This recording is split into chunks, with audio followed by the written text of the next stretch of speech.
Genesis, or Bereshit in Hebrew, chapter 1 through chapter 2, verse 3, provides a timeline of creation. Here are a few topics covered in the video: creation of the universe, earth, life, and what is the holy day of the week.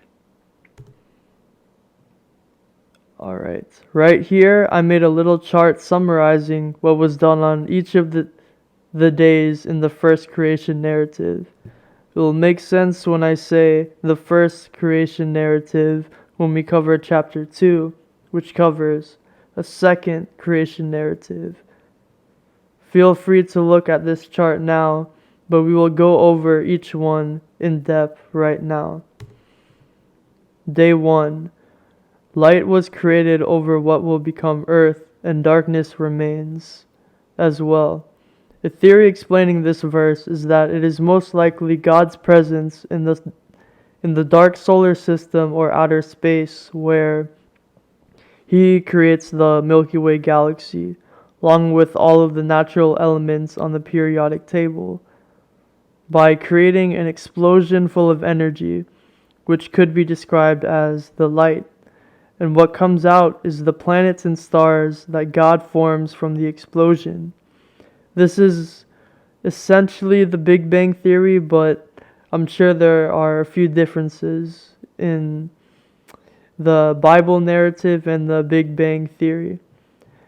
After doing this, God divides the light and darkness into day and night cycles. This ordination of day and night cycles foreshadows the creation of the sun and the moon coming up in the chapter, which help mark seasons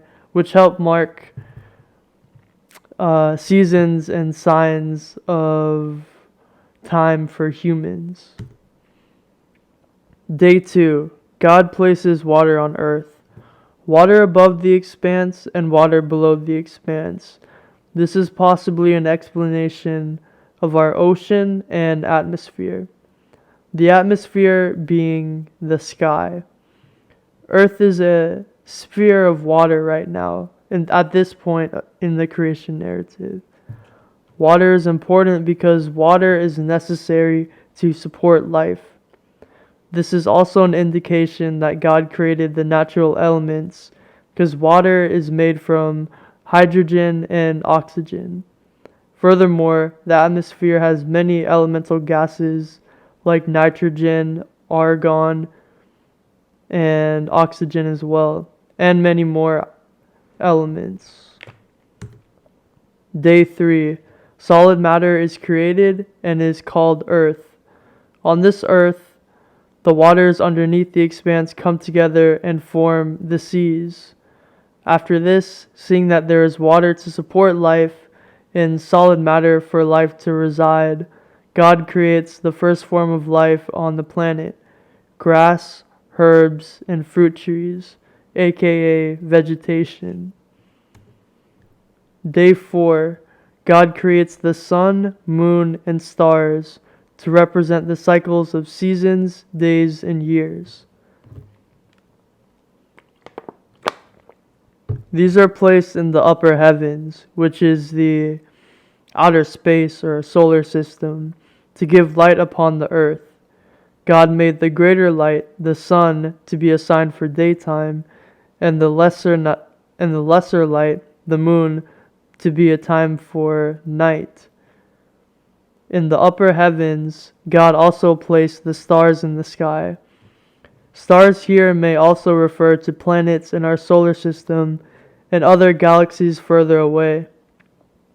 Stars help signify the seasons because different constellations appear in different times of the year.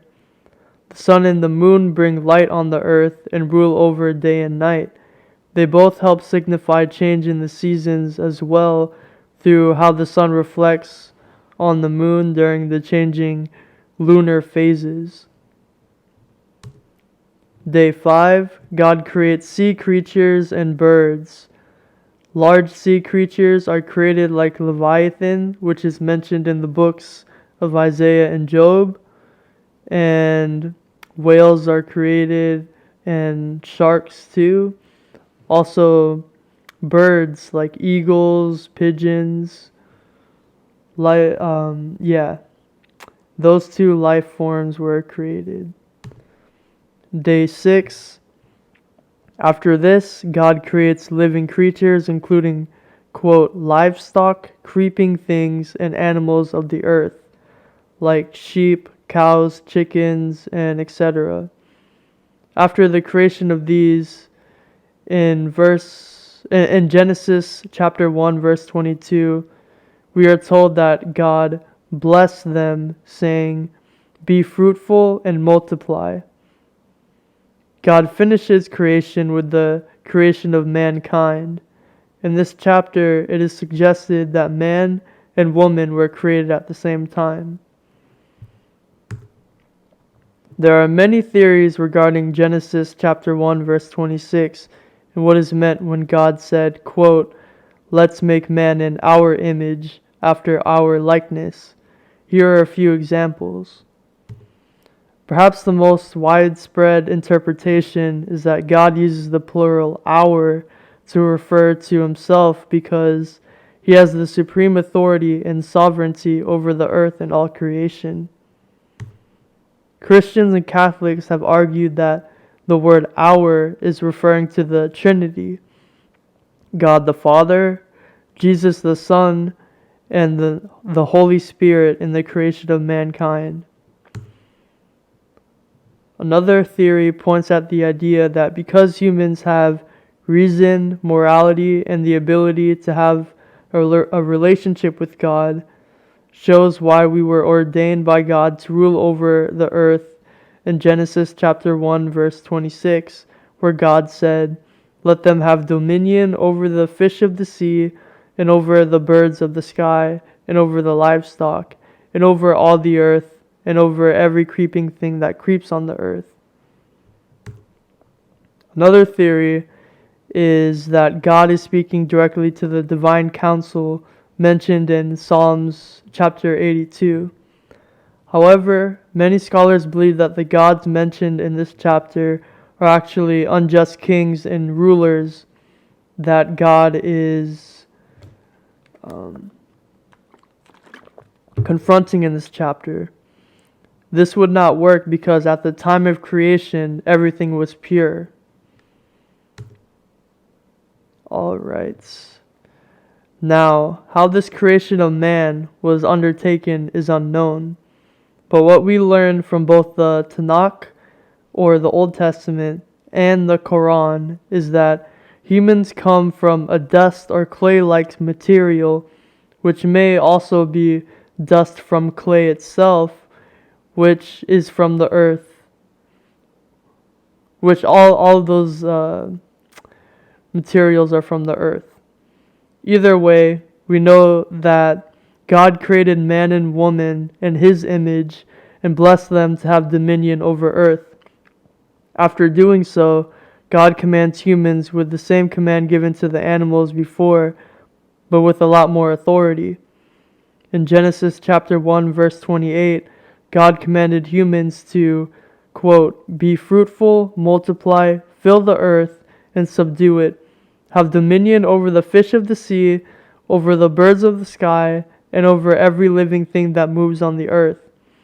Furthermore, in verse 29, God tells humans that, "I have given you every herb yielding seed, which is on the surface of all the earth, and every tree which bears fruit yielding seed. It will be your food." These two verses indicate the supremacy and order that humans had on earth. They had food readily available at this time and had dominion over all living things. However, God is very generous and gives, quote, "To every animal of the earth and to every bird of the sky and to everything that creeps on the earth in which there is life, I have given every green herb for food." After the 6 days of creation, on day 7, God rests and blesses the 7th day, which is the Sabbath, or the holy day of obligation, or more generally, the holy day of the week. There are many arguments for which day of the week is the holy day God is referring to. In Judaism, it is Friday evening to Sunday evening. Christians have it on Saturday or Sunday, depending on their denomination. Catholics have it on Sunday, and Muslims have their holy day on Friday. Then again, it is hard to find the exact date because it is unknown how dates and times were recorded back whenever Genesis was written thousands of years ago. All right. After reading all of this, it is important to remember and look back at Genesis chapter 1, verse 31, where it says, quote, God saw everything that he had made, and behold, it was very good.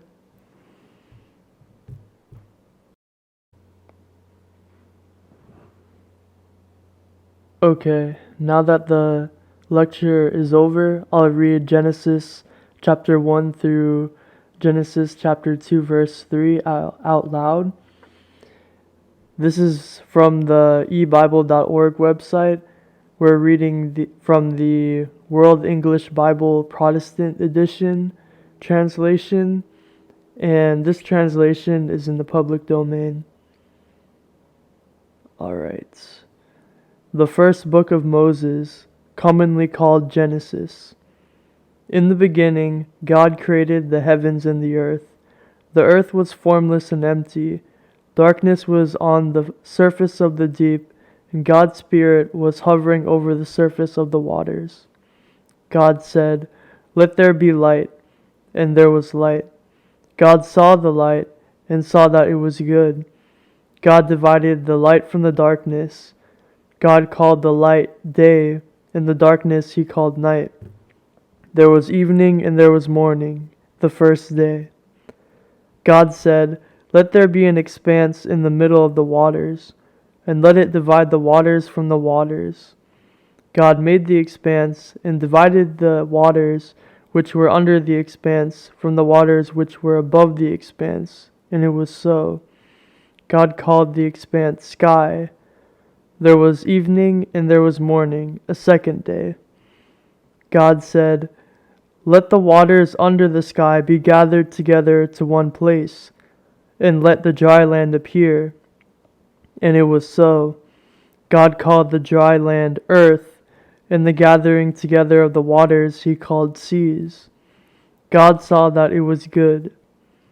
God said, "Let the earth yield grass, herbs yielding seeds, and fruit trees bearing fruit after their kind, with their seeds in it on the earth." And it was so.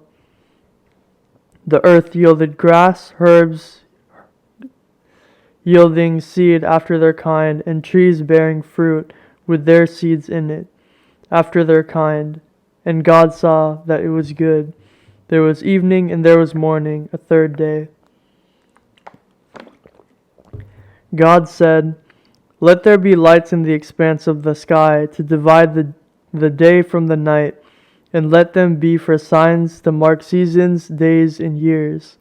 And let them be for lights in the expanse of the sky to give light on the earth." And it was so. God made the two great lights, the greater light to rule the day, and the lesser light to rule the night. He also made the stars.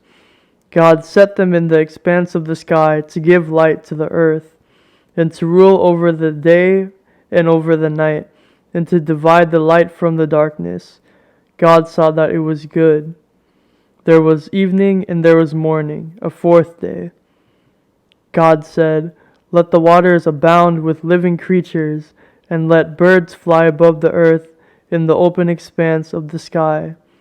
God created the large sea creatures and every living creature that moves, with which the waters swarmed, after their kind, and every winged bird after its kind. God saw that it was good. God blessed them, saying, "Be fruitful and multiply, and fill the waters and the seas, and let birds multiply on the earth." There was evening and there was morning, a fifth day. God said, "Let the earth produce living creatures after their kind, livestock, creeping things, and animals of the earth after their kind." And it was so. God made the animals of the earth after their kind, and the livestock after their kind, and everything that creeps on the ground after its kind. God saw that it was good. God said, "Let's make man in our image, after our likeness.